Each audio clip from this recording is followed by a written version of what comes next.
महाद्वीपीय प्रवाह हमारे ग्रह के भूगोल का एक महत्वपूर्ण पहलू अटलांटिक महासागर की तटरेखा की समरूपता है। यह समरूपता के कई वैज्ञानिक जिज्ञासाओं को जन्म दिया। ऐतिहासिक परिप्रेक्ष्य में अब्राहम आर्टेलियस वर्ष 1596 उनके अनुसार अमेरिका, यूरोप, अफ्रीका पहले एक ही महाद्वीप रहे होंगे। एंटोनियो पेलेग्रिनी आर्टेलियस के विचार पर आधारित उन्होंने इन महाद्वीपों को आपस में जुड़े हुए एक मानचित्र चित्रित किया। अल्फ्रेड वेगनर 1912 अल्फ्रेड वेगनर ने न केवल इन विचार को अपनाया बल्कि महाद्वीपों और महासागरों महाद्वीपों के पुनर्वितरण पर प्रकाश डालते एक व्यापक महाद्वीपीय विस्थापन सिद्धांत प्रस्तुत किया। वेगनर का महाद्वीपीय विस्थापन सिद्धांत वेगनर ने सिद्धांत दिया कि एक समय सभी महाद्वीप एक विशाल भूखंड से जुड़े हुए थे जिसे पैंजिया कहा जाता था। यह विशाल महाद्वीप पैंथालासा नामक विशाल महासागर से घिरा था। लगभग 200 मिलियन वर्ष पूर्व पैंजिया का विभाजन शुरू हुआ। प्रारंभ में यह दो बड़े महाद्वीप पिंडों लॉरेंसिया उत्तरी और गोंडवाना लेक दक्षिणी में विभाजित हुआ। ये विभाजन आगे चलकर उन महाद्वीपों में विकसित हुए जिससे हम आज परिचित हैं। महाद्वीपीय विस्थापन के पक्ष में प्रमाण महाद्वीपों में साम जिगसॉ फिट उत्तरी अफ्रीका और दक्षिण अमेरिका की तटरेखाएं संरेखण प्रदर्शित करती हैं, जो यह साबित करता है कि ये तटरेखाएं पूर्व में जुड़ी हुई थी। इस संरेखण को वर्ष 1964 में बुलार्ड द्वारा एल्गोरिदम रूप में सत्यापित किया गया। महासागरों के पार चट्टानों की आयु में समानता उन्नत रेडियोमेट्रिक डेटिंग तकनीकी से महाद्वीपीय के चट्टानों के निर्माण के समय की सरलता से जाना जा सकता है। उदाहरण के लिए ब्राज़ील की 200 वर्ष पूर्व पुरानी रॉक बेल्ट की संरचनाएं पश्चिमी अफ्रीका जैसी हैं। इन क्षेत्रों में प्रारंभिक समुद्री निक्षेपों जुरासिक काल के हैं। इससे पता चलता है कि इस समय से पहले महासागर की उपस्थिति वहाँ नहीं थी। टिलाइट वे अवसादी चट्टानें हैं जो हिमालयी निक्षेपों से निर्मित होते हैं। विशेष रूप से भारत की गोंडवाना श्रेणी के तलछट में समकक्ष अफ्रीका, मेडागास्कर, अंटार्कटिका जैसे क्षेत्रों में हैं, जो समान भूवैज्ञानिक इतिहास को दर्शाता है। प्लेसर निक्षेप घाना तट पर सोने के बड़े निक्षेप की उपस्थिति एक आश्चर्यजनक तथ्य है। सोना युक्त शिलाएं ब्राज़ील में पाई जाती हैं, जो संकेत देती हैं कि घाना का सोना उस समय का हो सकता है जब महाद्वीप एक दूसरे से जुड़े हुए थे। जीवाश्म वितरण महाद्वीप विस्थापन सिद्धांत को और अधिक रेखांकित करता है। उदाहरण के लिए लेमूर भारत, मेडागास्कर अफ्रीका में पाए जाते हैं। इसी तरह मेसोसारस के अवशेष केवल दक्षिण अफ्रीका और ब्राज़ील में पाए जाते हैं, जबकि ये स्थान एक दूसरे से 4800 किलोमीटर की दूरी पर हैं। प्रवाह संबंधी प्रवाह बल वेगनर सिद्धांत पोलर या ध्रुवीय फ्लेइंग बल। यह बल पृथ्वी के घूर्णन से उत्पन्न होता है। चूंकि पृथ्वी की आकृति संपूर्ण गोल जैसी नहीं है, जबकि यह भूमध्य रेखा पर उभरी हुई है, यह उभार इस बल के कारण है।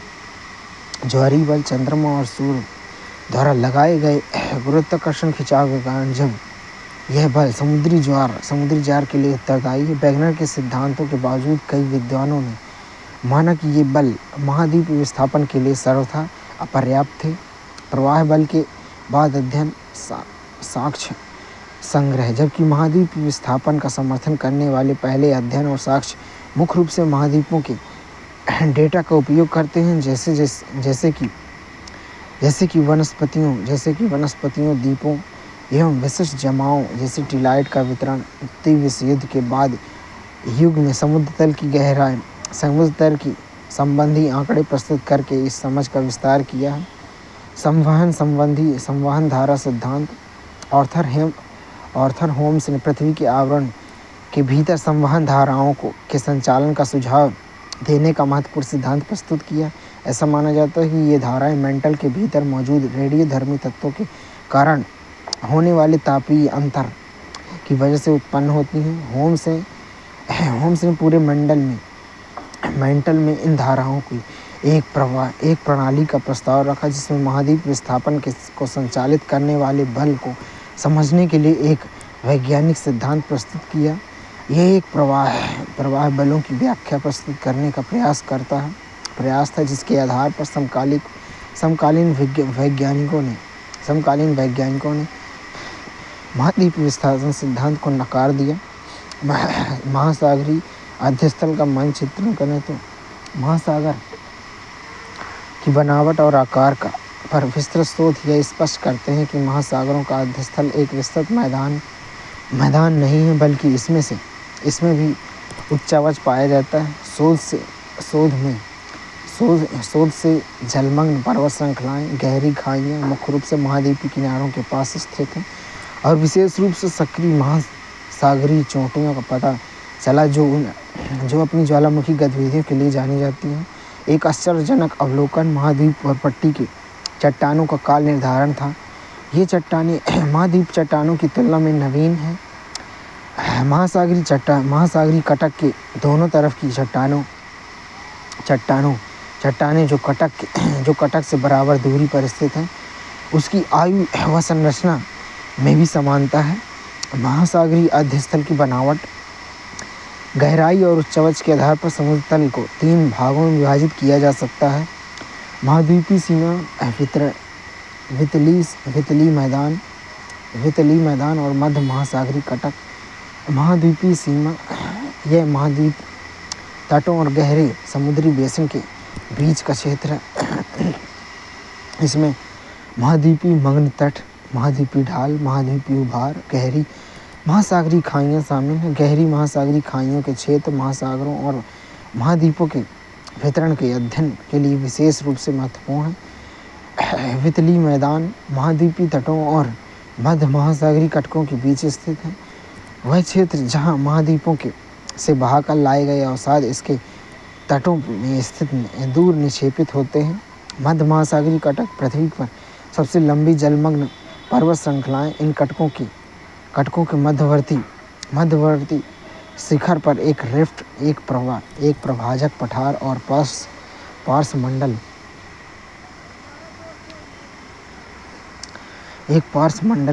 इसकी विशेषता है। मध्यवर्ती भाग में उपस्थित द्रोणी वास्तव में सक्रिय ज्वालामुखी क्षेत्र है। भूकंप व ज्वालामुखियों का वितरण।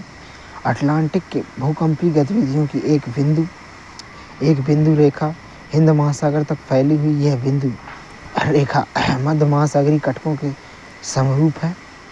भूकंपीय संकेंद्रण का दूसरा क्षेत्र छायांकित मेखला के माध्यम से दिखाई देता है, जो अल्पाइन हिमालय प्रणाली श्रेणियों के और प्रशांत महासागर किनारे के समरूप है। भूकंपीय गतिविधि की गहराई। मध्य महासागरीय कटक क्षेत्रों में भूकंप के उद्गम केंद्र कम गहराई पर होते हैं, जबकि अल्पाइन हिमालयी बेल्ट और प्रशांत महासागरीय किनारे पर ये केंद्र अधिक गहराई पर होते हैं। ज्वालामुखी गतिविधियाँ। ज्वालामुखी के ये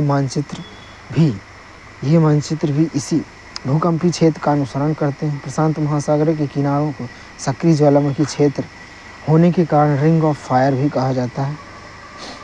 महासागरीय अध्यस्थल का विस्तार। प्रवाह उपरांत अध्ययनों में महत्वपूर्ण जानकारी प्रस्तुत की है, जो वैगनर के महाद्वीपीय विस्थापन के सिद्धांत के समय उपलब्ध नहीं थी। चट्टानों के पूरा चुंबकीय अध्ययन और महासागरीय तल तल के मानचित्र ने विशेष रूप से निम्नलिखित तथ्यों को उजागर किया। मध्य महासागरीय कटकों पर ज्वालामुखी गतिविधियाँ। मध्य महासागरीय कटकों में बार बार ज्वालामुखी विस्फोट होते हैं, जिससे सतह पर भारी मात्रा में लावा प्रवाह निकलता है। मध्य महासागरीय कटक के दोनों ओर की चट्टानों में समानताएं। मध्य महासागरीय कटक के समान दूरी पर स्थित चट्टानें निर्माण के समय रासायनिक संरचना, चुंबकीय गुणों में उल्लेखित समानताएं प्रदर्शित करती हैं। कटकों के निकट चट्टानों में सामान्यतः चुंबकीय ध्रुवण पाया जाता है तथा ये चट्टानें नवीनतम हैं। कटकों के शीर्ष से दूर जाने पर चट्टानों की आयु भी अधिक है।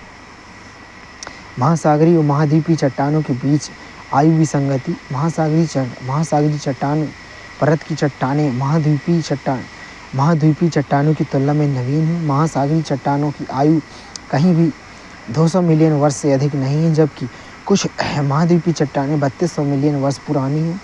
महासागरीय परपट्टी की चट्टानें महाद्वीपीय परपट्टी की चट्टानों की अपेक्षा अधिक नहीं है। महासागरीय परपट्टी की चट्टानें कहीं भी 20 करोड़ वर्ष से अधिक पुरानी नहीं है। भूकंप की गहराई में भूकंप के केंद्र होते हैं, जबकि मध्य महासागरीय कटक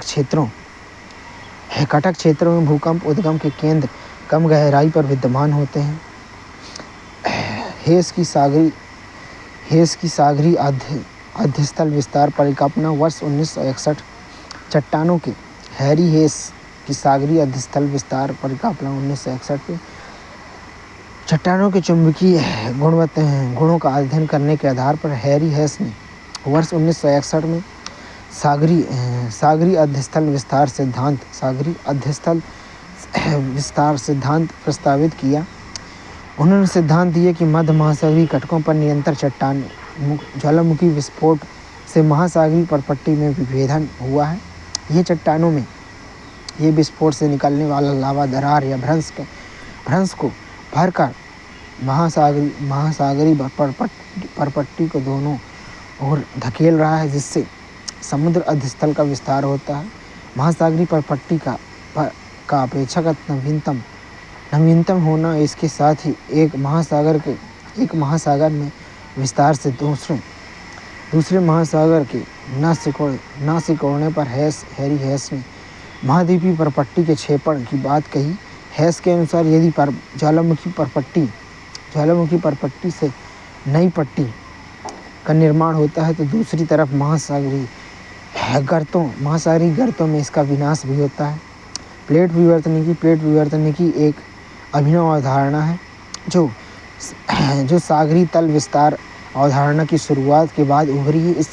जिससे महाद्वीपों महासागरों की अवस्थिति संबंधी जानकारियों में रुचि को फिर से जगाया। वर्ष 1967 में मैकेंजी, पार्कर और मॉर्गन द्वारा स्वतंत्र रूप से प्रस्तावित इस सिद्धांत ने पृथ्वी की सतह के बारे में हमारी समझ को मौलिक रूप में परिवर्तित कर दिया। प्लेट विवर्तनिकी क्या है? एक विवर्तनिक प्लेट, जिसे लिथोस्फेरिक प्लेट भी कहा जाता है, ठोस चट्टान का विशाल व अनियमित आकार खंड जो महाद्वीप और महासागरीय स्थल खंडों से मिलकर बना है। ये प्लेटें दुर्बलता मंडल पर एक दृढ़ इकाई के रूप में क्षैतिज अवस्था में चलायमान है। स्थल मंडल में परपट्टी और ऊपरी मंडल में सम्मिलित किया जाता है। इसकी मोटाई महासागरों में 5 से 100 किलोमीटर और महाद्वीपीय भागों में लगभग 200 किलोमीटर है। एक प्लेट में महाद्वीप या महासागरीय प्लेट भी कहा जाता है। एक प्लेट को महाद्वीप या महासागरीय प्लेट भी कहा जाता है, जो इस बात पर निर्भर करता है कि इस प्लेट का अधिकांश भाग महासागर या महाद्वीप से संबंध है। उदाहरण के लिए प्रशांत प्लेट मुख्य रूप से महासागरीय है, जबकि यूरेशियन प्लेट मुख्य रूप से महाद्वीपीय है।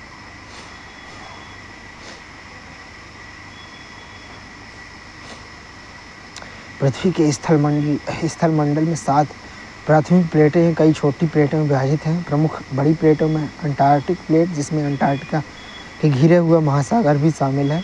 उत्तरी अमेरिका प्लेट, जिसमें पश्चिमी अर्धमहासागरीय तल सम्मिलित है तथा दक्षिणी अमेरिका प्लेट व कैरिबियन द्वीप इसकी सीमा का निर्धारण करते हैं। दक्षिणी अमेरिका प्लेट पश्चिमी अटलांटिक तल समेत और उत्तरी अमेरिकी प्लेट व कैरिबियन द्वीप इसे पृथक करते हैं। प्रशांत महासागरीय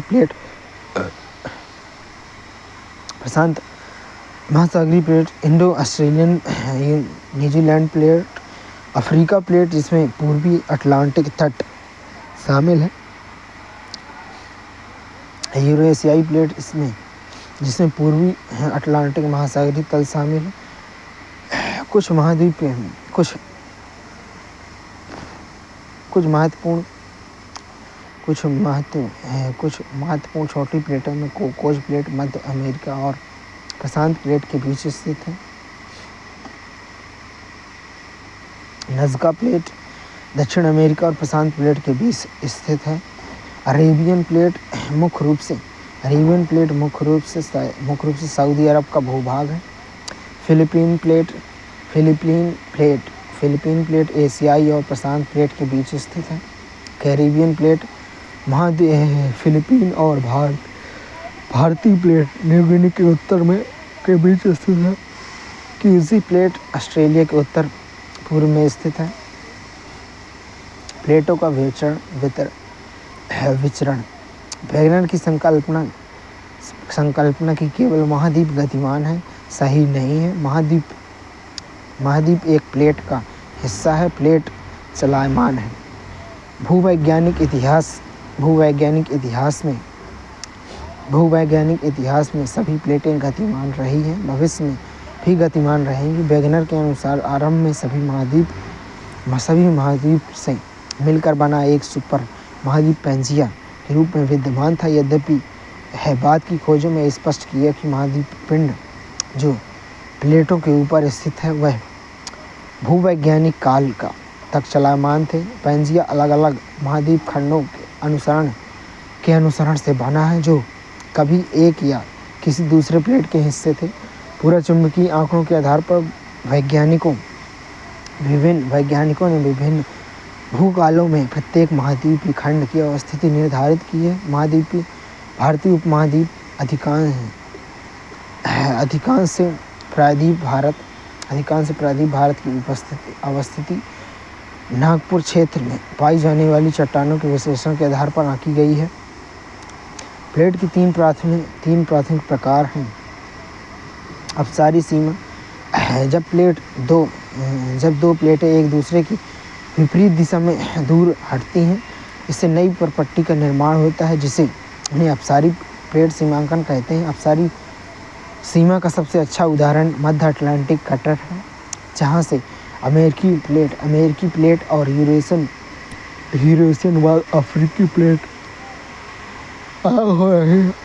अलग हो रही।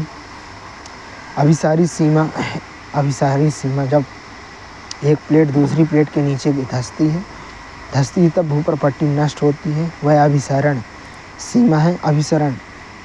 अभिसरण निम्नलिखित प्रकारों में से एक हो सकता है। महासागरीय व महाद्वीपीय प्लेट के बीच दो महासागरीय प्लेटों के बीच दो महाद्वीप और दो महाद्वीपीय प्लेटों के बीच रूपांतरित सीमा। यहाँ न तो परपट्टी का निर्माण होता है, न ही परपट्टी का विनाश होता है, उन्हें रूपांतरित सीमा कहते हैं। इसका कारण है कि इस सीमा पर प्लेट एक दूसरे के साथ क्षैतिज दिशा में खिसक जाती है। प्लेट प्रवाह की दरें मध्य महासागरीय कटक के साथ चुंबकीय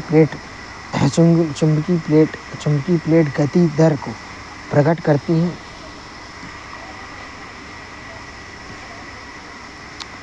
जबकि आर्कटिक कटक के प्रवाह दर सबसे कम 2.5 सेंटीमीटर प्रति वर्ष है, जबकि पूर्वी प्रशांत महासागर की प्रवाह दर सबसे अधिक 5 सेंटीमीटर प्रति वर्ष है। प्लेट को संचालित करने वाले बल में स्थिर पृथ्वी की आरंभिक मान्यताओं के विपरीत वर्तमान में भूवैज्ञानिकों का यह मानना है कि पृथ्वी गतिशील है। प्लेटें अपने नीचे के मंटल के धीमे मंथन के कारण चलायमान हैं, जिन्हें संवहन प्रवाह कहा जाता है, जो रेडियोधर्मी क्षय और अपशिष्ट तप से प्रेरित होता है।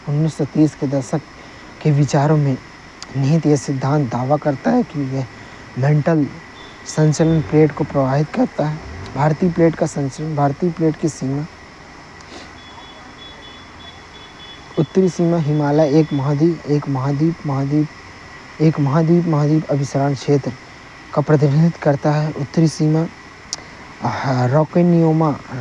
रॉकिन्योमा पर्वत से जावा ट्रेंच तक फैली हुई, जो दक्षिण पश्चिमी प्रशांत क्षेत्र में ऑस्ट्रेलिया के पास एक विस्तृत स्थल है। पश्चिमी सीमा किर्बत पर्वत श्रेणियों से होकर गुजरना तट तक फैली हुई चागोस द्वीप समूह के माध्यम से लाल सागर की द्रोणी से जुड़ती है। अंटार्कटिका के साथ दक्षिणी सीमा समुद्री कटक द्वारा परिभाषित जो न्यूजीलैंड के दक्षिण में विस्तारित तल में मिल जाती है। प्लेटों का संचरण। प्रारंभिक स्थिति एक समय ऑस्ट्रेलिया के निकट स्थित लगभग 255 मिलियन वर्ष पूर्व तेथिस महासागर एशिया महाद्वीप से अलग था। पेंजिया के बाद का प्रवाह लगभग 200 मिलियन वर्ष पूर्व पहले पेंजिया के टूटने के बाद इसका उत्तरी प्रक्षेप वक्र शुरू हुआ। एशियाई टकराव लगभग 40 से 50 मिलियन वर्ष पहले एशिया के साथ भारत के टकराव के कारण हिमालय का तेजी से उदय हुआ। प्रमुख भूवैज्ञानिक घटनाओं में भूवैज्ञानिक विकास 71 मिलियन वर्ष पूर्व से वर्तमान तक। दक्कन के पठार का निर्माण लगभग 60 मिलियन वर्ष पहले। महत्वपूर्ण लावा विस्फोटों से दक्कन पठार का निर्माण हुआ। हिमालय की ऊंचाई लगभग 40 मिलियन वर्ष पहले शुरू हुआ। यह उत्थान आज भी जारी है। निष्कर्ष रूप में कहे तो पृथ्वी की परपट्टी हमेशा गतिमान और परिवर्तनशील रही है, जो विश्व को नया आकार देती रही। पृथ्वी के परिदृश्य के बारे में हमारी समझ महत्वपूर्ण रूप में विकसित हुई है, जो महाद्वीपों के खिसकने से शुरुआती विचार को लेकर विवर्तनिक प्लेटों के जटिल प्रवाह तक आगे बढ़ी है। भूवैज्ञानिक पराचुंबकीय महासमुद्र विज्ञान संबंधी साक्ष्यों पर आधारित ये सिद्धांत अतीत को उजागर करते हैं, वर्तमान में सूचित करते हैं और भविष्य की एक झलक प्रदान करते हैं। महत्वपूर्ण उपलब्धियों में महाद्वीप विस्थापन। इस सिद्धांत के अनुसार महाद्वीप एक समय जुड़े हुए थे, उनके बाद ये अलग हो गए। पेंजिया एक काल्पनिक महाद्वीप जो पेलियोजोइक के अंत और प्रारंभिक मेसोजोइक युग के दौरान अस्तित्व में था। विवर्तनिक प्लेट पृथ्वी की परपट्टी के विशाल टुकड़े जो मेंटल में संवहन धाराओं का कारण गतिशील होते हैं। मध्य महासागरीय कटक मैग्मा के ऊपर उठने से बनी जलमग्न पर्वत श्रृंखलाएं, जो आमतौर पर अलग अलग सीमाओं पर स्थित होती हैं। प्लेट सीमाएं ये क्षेत्र जहां विवर्तनिक प्लेटें मिलती हैं, जिससे विभिन्न भूवैज्ञानिक गतिविधियां होती हैं। अपसारी सीमाएं ये सीमाएं जहां प्लेटें अलग हो जाती हैं। अभिसरण सीमाएं ये सीमाएं जहां प्लेटें एक दूसरे की ओर बढ़ती हैं, तो इसके परिणामस्वरूप अक्सर एक प्लेट दूसरे प्लेट के नीचे धंस जाती है। रूपांतरित सीमाएं ये सीमाएं जहां प्लेट क्षैतिज रूप में एक दूसरे से आगे या पीछे की ओर खिसकती हैं। पुराचुंबकीय आंकड़े चट्टानों से प्राप्त सूचनाएं, जो अतीत में पृथ्वी के चुंबकीय क्षेत्र की दिशा और तीव्रता को प्रकट करती हैं। होम्स का संवहन धारा सिद्धांत। इसके अनुसार पृथ्वी के मेंटल में संवहन धाराएं जो विवर्तनिक प्लेटों की गति को प्रभावित करती हैं। समुद्री धरातल विस्तार वह प्रक्रिया जहां मध्य महासागर की चोटियां पर नई समुद्री परत बनती है और गहरी समुद्र की खाइयों में नष्ट हो जाती है। दक्कन ट्रैप पश्चिमी मध्य भारत में ज्वालामुखी विस्फोट से निर्मित एक विशाल पठार